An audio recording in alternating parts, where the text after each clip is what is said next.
अस्सलाम वालेकुम जी। जी बॉम्बे इंटरनेशनल जी। हाँ जी, आपके सूट परसों इंशाल्लाह रेडी हो जाएंगे। ओके ओके, अल्लाह हाफिज़।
अस्सलाम वालेकुम नाज़रीन, उम्मीद करता हूँ कि आप सब बखैर ऑफिस के साथ होंगे। आज एक नए वीडियो वीलॉग के साथ मैं आपके साथ मौजूद हूँ और ये वीलॉग बड़ा ही इंटरेस्टिंग है और बड़ा ही मालूमाती होगा।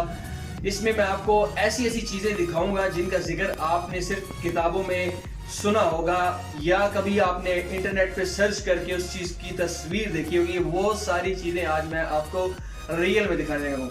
तो सबसे पहले जिन दोस्तों ने मेरे YouTube चैनल को अभी तक सब्सक्राइब नहीं किया, उनसे गुजारिश है कि वो मेरे चैनल को सब्सक्राइब करें, लाइक करें, बेल आइकन का बटन लाजमी दबाएं ताकि मेरी नई आने वाली वीडियो का नोटिफिकेशन आपको बर वक्त मिल सके। तो नाज़रीन, आज मैं मौजूद हूँ चकवाल शहर के अंदर मौजूद हूँ और यहाँ पे भोन रोड है। भोन रोड के ऊपर एक बॉम्बे टेलर के नाम से एक शॉप मौजूद है जिसके वजह शोहरत, इस शॉप की जो वजह शोहरत, वो जो यहाँ पे काम करने वाले जो इस शॉप के ओनर टेलर मास्टर जो हैं उनका वो काम नहीं है, बल्कि उनकी इस शॉप के अंदर जो मौजूद ऐसी जो चीज़ें जो अब सिर्फ माजी का जो है वो किस्सा बन चुकी हैं, जिनका जिक्र सिर्फ हमें किताबों में सुनने और देखने को मिलता है, वो कीमती नवादरात जो कि बहुत ज़्यादा नायाब है और हम उनको क्या कह सकते हैं कि सिर्फ किताबों में ही पढ़ सकते हैं या नेट पे सर्च करके उनकी तस्वीर देख सकते हैं। वो सारी चीज़ें, वो सारे कीमती नवादरात इनके पास इस शॉप के अंदर मौजूद हैं। बहुत सारे लोग इनकी इस शॉप पे इन नवादरात को देखने के लिए यहाँ का विजिट करते हैं और जब मैं भी यहाँ पे आया तो मुझे इसके बारे में पता चला तो मैं भी चौंक रह गया कि यहाँ पे ऐसी ऐसी चीज़ें देखने को मिली कि कोई 100 साल पुरानी है, कोई 200 साल पुरानी है, कोई 300 साल पुरानी है और ज़्यादातर जो सिक्के हैं वो सिक्के सैकड़ों साल जो पुराने यहाँ पे सिक्के इनके पास मौजूद हैं। ऐसे ऐसे रेडियो भी देखने को मिले जिनका जिक्र हम अपने बड़ों से सुनते थे। ऐसी ऐसी जो कीमती नवादरात, कीमती चीज़ें जो कि आपको बड़े बड़े म्यूजियम में मिलती हैं, वो इन्होंने अपनी शॉप के अंदर जमा कर रखी हैं।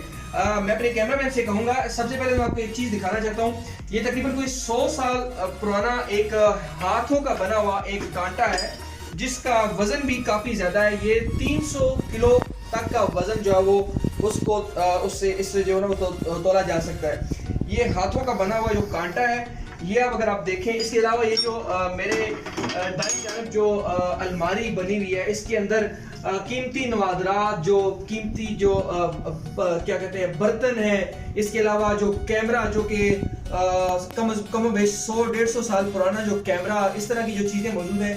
ये दीवार पे अगर आप देखें तो काफ़ी सारी सीनरीज यहाँ पे मौजूद हैं, वॉल क्लॉक्स मौजूद हैं। उसके अलावा ये मेरा कैमरामैन अगर आपको दिखा सके, टेबल के ऊपर साथ साथ वीडियो भी चल रही है, वीडियो के अंदर भी आपको काफ़ी सारी चीज़ें नजर आएंगी कि ये जो पॉकेट क्लॉक होती थी वो भी इसमें मौजूद है। उसके साथ ये इनका कहना है जी कि ये दुनिया का जो छोटे नुस्खे हैं कुरान पाक के, उसमें से एक ये नुस्खा है। इसके अलावा इसके अलावा ये देखें, यहाँ पे एक चैनक भी पड़ी हुई है और ये एक किताब है जो कि ब्रिटिश हिस्ट्री के ऊपर लिखी की किताब है। और ये वो बोतल है जिसको देखने के बाद मुझे बड़ी बड़ी इंटरेस्टिंग लगी। ये देखें, ये एक विस्की की बोतल है जो कि काफ़ी पुरानी है।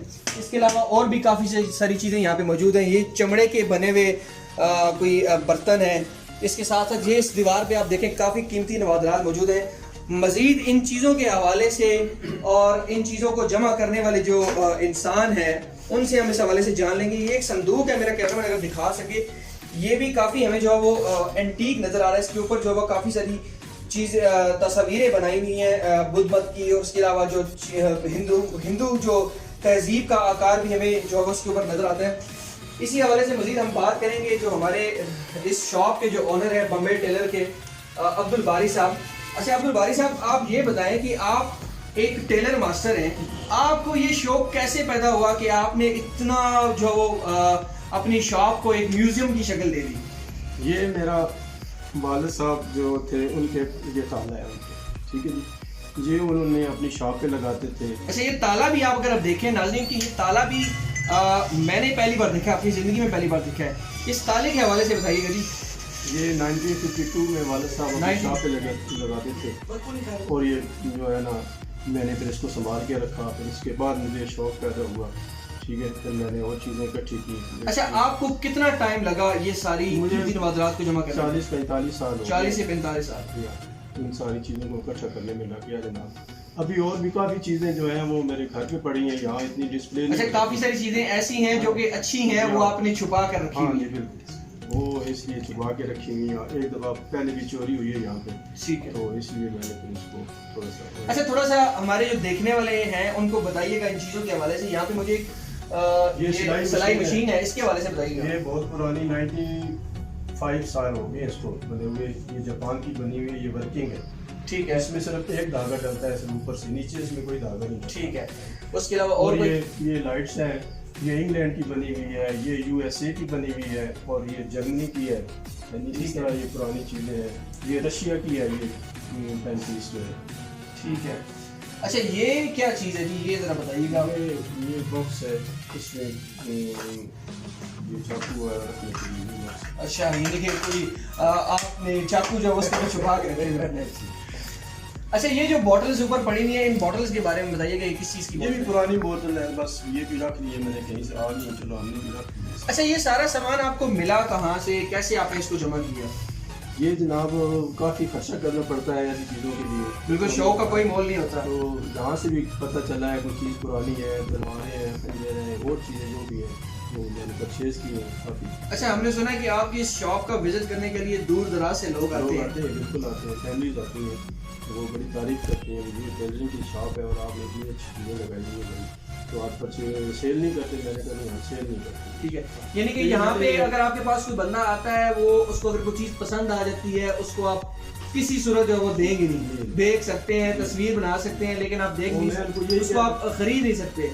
ये बड़ी जो है ना जी, आप ये बात अपने जहन में रखें। कोई भी बंदा जब इनकी शॉप का विजिट करे तो वो इस बात का ख्याल रखे कि जो भी चीज़ यहाँ पे पड़ी हुई है उसको आप ख़रीद नहीं सकते, सिर्फ आप देख सकते हैं, उसकी तस्वीर बना सकते हैं।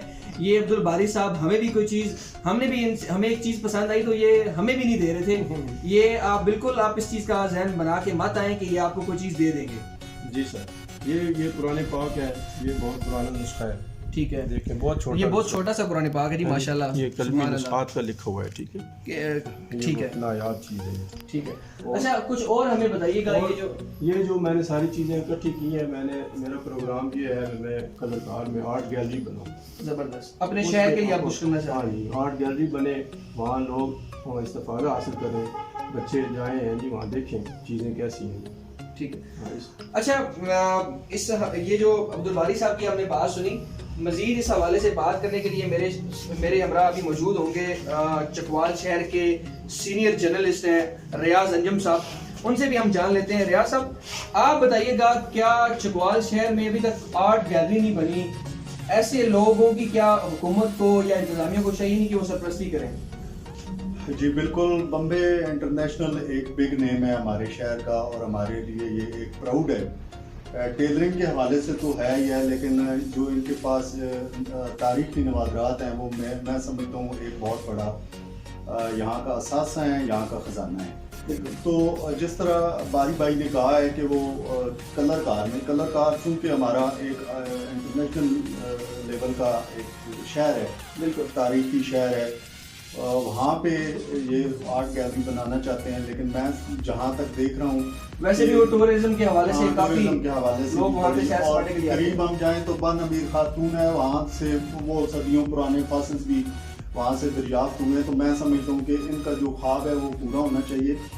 और इसमें अब तक हुकूमती सतह पे इनसे रब्ता ना होना, ये मैं समझता हूँ कि एक बहुत बड़ा सेटबैक है जो कि नहीं होना चाहिए। ऐसे कीमती लोग और ऐसी कीमती चीज़ों को महफूज बनाना ये ना सिर्फ इनकी जिम्मेदारी नहीं है, ये हुकूमती सतह का काम है और होना चाहिए। तो आप एज अ सीनियर जर्नलिस्ट हैं, इस शहर के नुमाइंदा सहाफ़ी हैं, तो आप इस हवाले से क्या किरदार अदा करेंगे? इसमें जो जर्नलिस्ट कम्युनिटी है मेरे समेत, मैं समझता हूँ हमारे लिए ये शर्म का मकाम है कि हम इसको प्रमोट नहीं कर सके। हालांकि शायद हम बड़े अरसे से अब्दुल बारी भाई के साथ सलाम दुआ भी है, टच भी रहते हैं, लेकिन ये बदकिस्मती है कि हम इसको प्रमोट नहीं कर सके। और हम अब इसको एक इंशाल्लाह ताला एक मिशन के तौर पे हम इसको आगे लेके जाएंगे। ना सिर्फ हमारे उसके लिए अखबारात हाजिर हैं, बल्कि जो हमारे चैनल्स हैं हम उन पे भी इसको बिल्कुल जी। हम जो जर्नलिस्ट हैं वो तो यही कर सकते हैं कि जो लोग ऐसा अच्छा काम कर रहे हैं उनको प्रमोट किया जाए, उनकी आवाज़ जो है वो आला हुकाम तक पहुंचाई जाए। तो मेरी भी अपने इस यूट्यूब चैनल के तवसत से आला हुकाम से गुजारिश है कि अब्दुल बारी जैसे जो लोग हैं वो हमारे मुल्क का इंतहाई कीमती सरमाया है, और इन्होंने जो कीमती नवादरात जमा कर रखे हैं इनको महफूज बनाने के लिए हुकूमत को और इंतज़ामिया को चाहिए कि इनकी वो भरपूर इमदाद करे, उनका भरपूर साथ दे। और जिन्होंने इन्हें ख्वाब बना रखा, अपने दिल में सजा रखा है कि वो अपने शहर के अंदर अपने ज़िले के लिए कुछ करना चाहते हैं। एक आर्ट गैलरी चकवाल में, आर्ट गैलरी हालांकि चकवाल का अगर जब जिक्र करते हैं तो चकवाल हिस्टोरिकल सिटी है, यहाँ पे टूरिज्म बहुत ज़्यादा है, लेकिन यहाँ पे कोई भी आर्ट गैलरी मौजूद नहीं है। अगर अब्दुल बारी जैसे लोगों की जो वो हुकूमत सरपरस्ती करे तो न सिर्फ इस कीमती सरमाए को महफूज बनाया जा सकता है, बल्कि और भी लोगों को इस तरह के काम करने का मौका मिलेगा। मजीद इस तरह की इंफॉर्मेटिव वीडियोस के लिए मेरा यूट्यूब चैनल देखते रहिए। इंशाल्लाह मिलते हैं किसी अगली वीडियो में।